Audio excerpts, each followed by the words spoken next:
Dating all the way back to the very first Mortal Kombat, I actually worked in an arcade at the time. I remember coming into work and hearing the sound of people going, oh, ah, you know, making these loud screams and yells and cheers because they were seeing something they had never seen before. The reason Fatalities appeal to so many people is these brutal, over-the-top things that, you know, most people never even want to think of doing to someone they know, or even to someone that they don't know. Fatalities are awesome in that it's a perfect way to end a match. It's a good way to show that you dominated over your defeated opponent. It's a final punctuation mark that, okay, I just kicked your ass, and now I'm gonna humiliate you even more. What makes the Fatalities awesome, I think, is the sense of humor to them.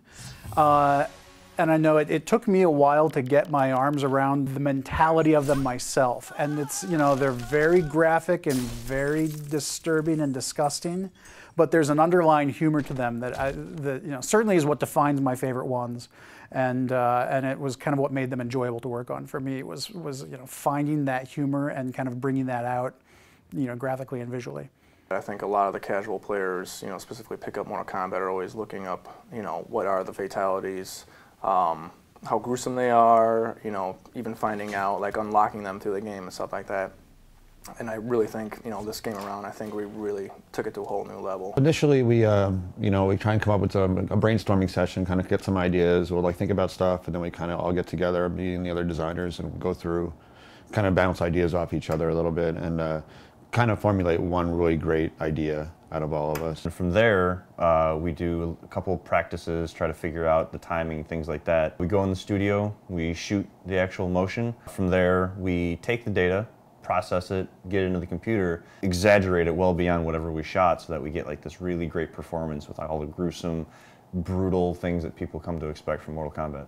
So once all of the action had been defined, we would make sure that blood, any of the magic, any of the you know, any of the other visuals that don't fall under either environments or characters would get put into the cinemas. The most fun I had was actually the one fatality, actually in particular, was the Kung Lao. You know, one of the iconic ones that have been used in a lot of the marketing now, when he lays down his hat and, you know, pulls the unsuspecting victim through it. Carlos is you know, he's a huge character in the studio, and he likes to keep the mood upbeat. The best part that I love about these fatalities is I get to beat up on Rick O'Mara, and he also gets to, you know, perform his fatalities on me. I actually remember when we were shooting the Cabal fatality where the victim falls on the hook swords, and you had Tony supporting Carlos as Carlos is falling over, and it was just hilarious because when you look at the raw data up on the screen, you don't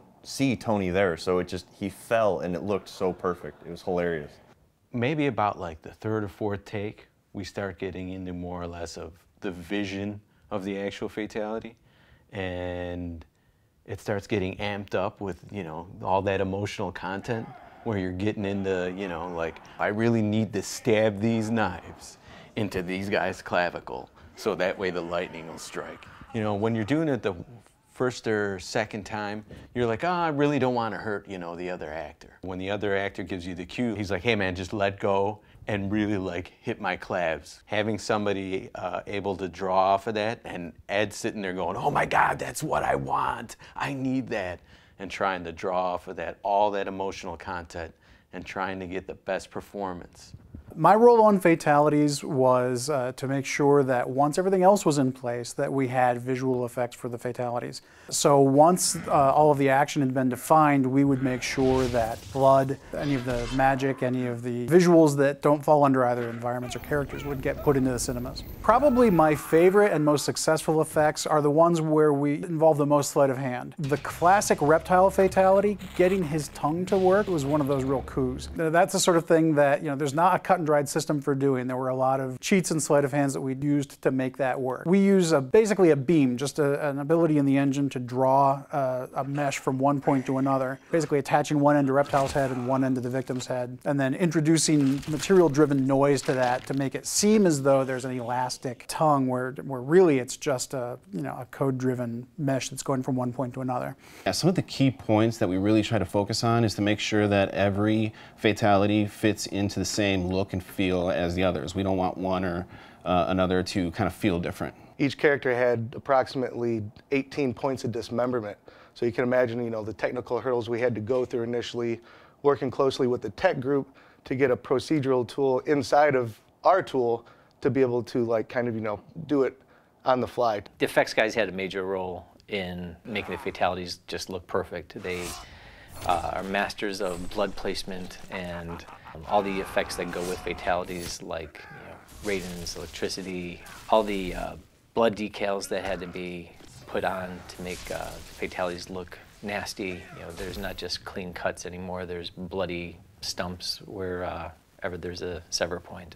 Every fatality had its own challenges, ranging from just making the blood look good, and blood from the outset is a tricky thing to get right. Fluids and liquids are a difficult thing to do in particles, and even more difficult to do in real time when we don't have the ability to render something, when we have to do a graphic that will update 60 times a second. And so even just the rudiments of getting the liquids to look good had its own challenges. One of the really cool things was at E3 this year and a bunch of the other trade shows, we got to see some of the stuff that we thought of and came up with, and we weren't sure how well it was going to translate. I thought it was cool, but then during the demos we did, the first time we showed fatalities, we showed this trailer of a bunch of the fatalities together, and we had people standing up and clapping for moments of things that I came up with, like Sector's fatality, for instance, when all the missiles come out and blow up all the body parts. People just going nuts for that. A lot of people were cringing, and I think that's kind of maybe when we started, or going in the right direction here.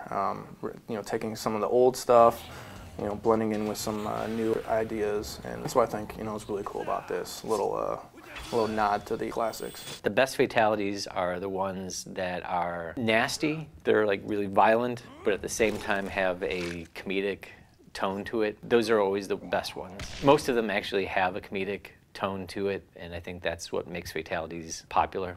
Get over